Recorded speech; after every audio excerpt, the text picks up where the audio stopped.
Every year, millions of investors lose money, not because the market crashed, but because they made avoidable mistakes. Today, we are exposing the 5 costly mistakes every investor makes. Errors that can silently lead to significant financial losses and drain your investment account. Mistake number 1, diversification. Let's say you are hungry and someone gives you 2 options. Option 1, a few apples from trees you have grown yourself. You know they are ripe, safe, and sweet. Option 2, a giant basket of random fruit from strangers. Some are fresh, some are rotten, and some you cannot even identify. Which option would you choose? Most people would pick option 1, the apples they know. Yet in investing, many do the opposite. They buy 20 different stocks, 10 mutual funds, and a few bonds they barely understand. Why? Because the financial world has taught them that diversification, owning a little bit of everything, is the key to safety. Warren Buffett says, diversification is protection against ignorance. It makes very little sense for those who know what they're doing. Let's break this down. Diversification means spreading your money across many investments. It's like putting your eggs in multiple baskets. And sure, it sounds smart. It feels safe. If one basket breaks, the others still hold your eggs. But here's the catch. If you don't know what's inside any of those baskets, how are you safe? Imagine you invest in a tech company you have never heard of, a bond fund with a 70-page prospectus you never read, a healthcare ETF that holds 50 random stocks. That's not safety, that's not strategy, that's hope. Many people think owning 30 different stocks is better than owning 3, but Warren Buffett flips that logic on its head. He says, if you can identify 6 wonderful businesses, that is all the diversification you need. He's not against diversification. He's against blind diversification, where you own too many things just because someone told you to. That's like planting 100 trees and not watering any of them, instead of focusing on a few and helping them grow strong. Buffett doesn't own 50 or 100 stocks. He owns a handful that he understands deeply, like Apple, Coca-Cola, and American Express. He calls them wonderful businesses, companies with strong brands, loyal customers, and predictable profits. He studies them, holds them for decades, and watches them grow. Wall Street benefits when you don't understand your portfolio. The more funds and products you own, the more fees they collect. They want you to believe that complexity equals safety, but in reality, simplicity backed by deep understanding is safer. Buffett built one of the greatest fortunes in history by owning a few great companies, not by owning everything. So, what should you do? Start small. Don't aim to own 20 different stocks right away. Learn before you buy. Understand how the business works, how it makes money, and whether it has a long-term advantage. Follow companies, not just tickers. Own what you would feel proud to hold for 10 years. Buffett once said, buy into a company because you want to own it, not because you want the stock to go up. Would you rather own 3 companies you understand, believe in, and feel confident about, or hold a long list of names you can't even pronounce just because your financial advisor said so? More is not always better. In investing, understanding beats volume. Be the orchard keeper, not the clueless fruit collector. Mistake number 2, real risk versus imaginary risk. Warren Buffett says, risk comes from not knowing what you're doing. Let's talk about a common myth that makes a lot of new investors nervous. You've probably heard people say, volatility equals risk. That's something Wall Street and the news repeat all the time. What they mean is, if a stock goes up and down a lot in price, it must be risky. That makes a lot of sense. If something moves a lot, it must be unsafe, right? But here's the truth. Volatility is not the same as risk. Let's break this down. Volatility means prices go up and down, sometimes sharply. Imagine owning a great company, like Apple, and its stock drops 10% this week. To many people, that sounds terrifying. But ask yourself this, did the actual company change? Did Apple suddenly stop making iPhones or earning billions in profit? No. The stock price simply fluctuated. That is, volatility. And often it's just noise. Now here is where most people panic. They believe a drop in price means they've lost money. But that's only true if you sell. Warren Buffett says, the stock market is designed to transfer money from the impatient to the patient. Real risk is permanently losing money, not temporarily seeing red numbers on your screen. If you own a solid business, one that makes real money, has loyal customers, and long-term potential, a price drop isn't a reason to panic. It's a chance to buy more at a discount. Buffett calls this being greedy when others are fearful. In other words, when everyone else is scared because of volatility, that's often when you get the best deals to buy. If you're just buying stocks because they're trending or hyped up, and you don't understand what the company actually does, then yes, volatility is dangerous for you. Why? Because you're not investing. You're guessing. And guessing is risky. But if you understand the business, its products, its leadership, its competitive edge, then short-term volatility doesn't shake you. You know why you own it. Warren Buffett says, "The best thing that happens to us is when a great company gets into temporary trouble, we want to buy more of it."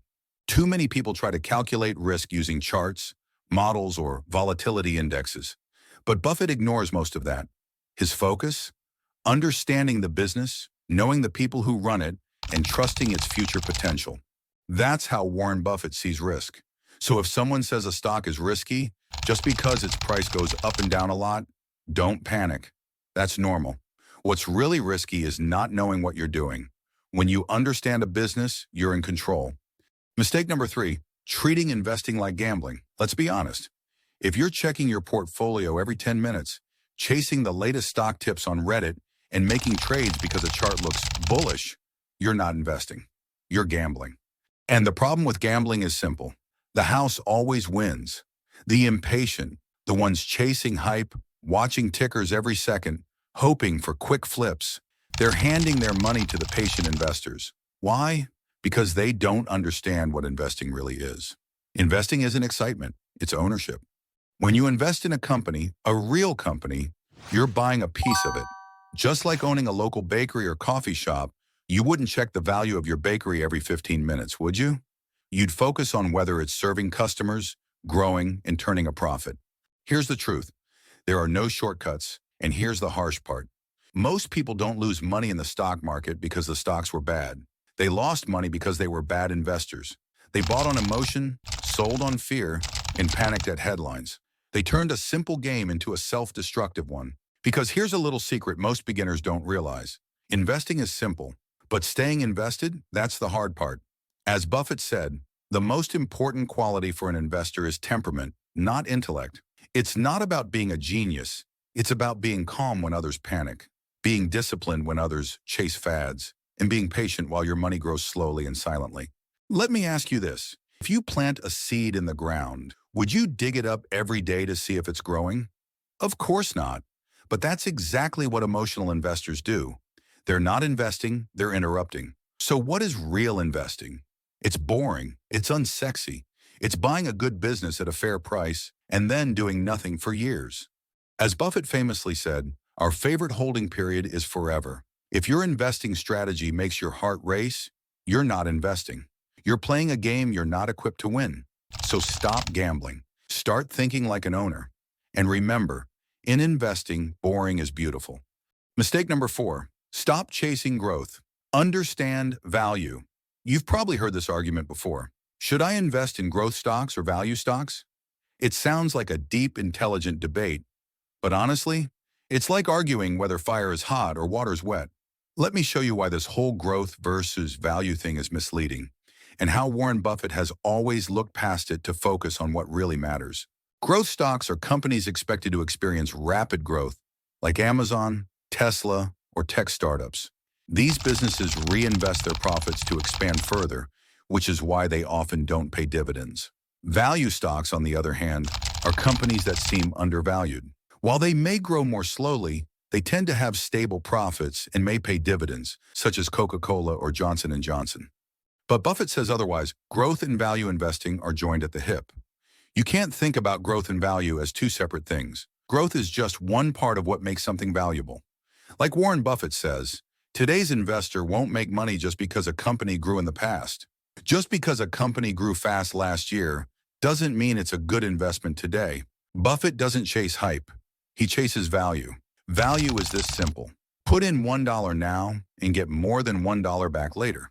If a company grows but spends more cash than it generates, it destroys value. Think about WeWork, massive growth, zero discipline. It looked like a rocket ship until it exploded. A great company is not a great investment if you overpay. The real question isn't whether a stock is called growth or value. The real question is this: are you paying less today than what the business will be worth in the future? That's what matters. You can buy a fast-growing company at a good price. That's a great deal. But you can also buy a cheap stock that looks like a bargain, when in reality it's cheap because the business is dying. Buffett explains it like this. It's far better to buy a wonderful company at a fair price than a fair company at a wonderful price. So stop thinking of growth and value as two sides of a coin. They're part of the same equation. Let's take two examples Buffett has talked about. 1. Apple, a tech company, a growth company, yet Buffett bought billions worth of it. Why? Because he believed it had predictable earnings, strong brand loyalty, and would return more cash than he paid. That's value. 2. Airlines. Buffett used to own them, but he sold everything in 2020. Why?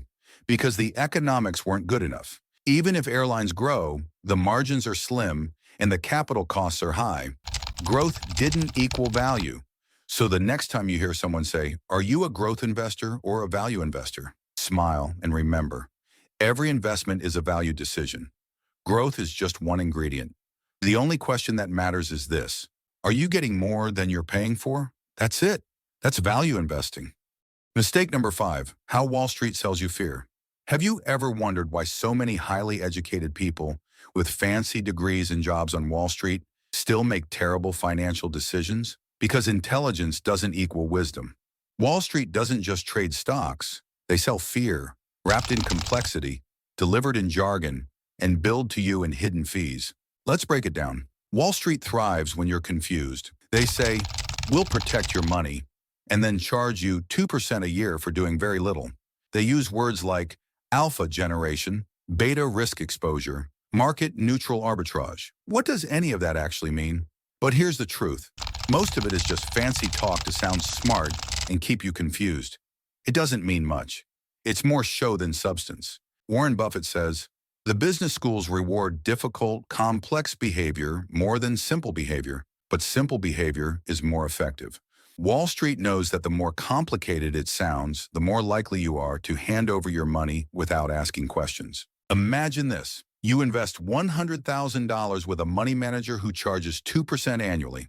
That's $2,000 a year, no matter if your investment goes up or down. And over 30 years, that 2% can eat up more than half of your investment gains. Warren Buffett says, "Wall Street is the only place that people ride to in a Rolls Royce to get advice from those who take the subway." Think about that. You're the one taking the risk. They're the ones taking your fees. You don't need a PhD to invest well. You need a good temperament. Wall Street uses big words and fancy suits to sound smarter than you. But ask them to explain how their investment works, and suddenly they're speaking a foreign language. If you can't explain an investment to a 10-year-old in one sentence, you probably shouldn't touch it. It's not about being smarter, it's about staying rational. Wall Street wants you to think you need them to survive the market, but the truth is, you don't need someone to tell you what to buy. You need someone to teach you how to think. Because once you understand a few basic principles like patience, diversification, and long-term thinking, you'll realize that you don't need to beat the market. You just need to avoid stupid mistakes. And most importantly, you need to avoid people who profit off your fear. Here's the secret the fear sellers don't want you to know. You don't need high fees to build wealth. You don't need exotic investments. You just need discipline. Buy what you understand, stick to low-cost index funds, and stay invested. Ignore the noise. Warren Buffett says, the best investment you can make is in yourself. And maybe, just maybe, you'll stop seeing Wall Street as a hero and start seeing it for what it really is: a very expensive illusion.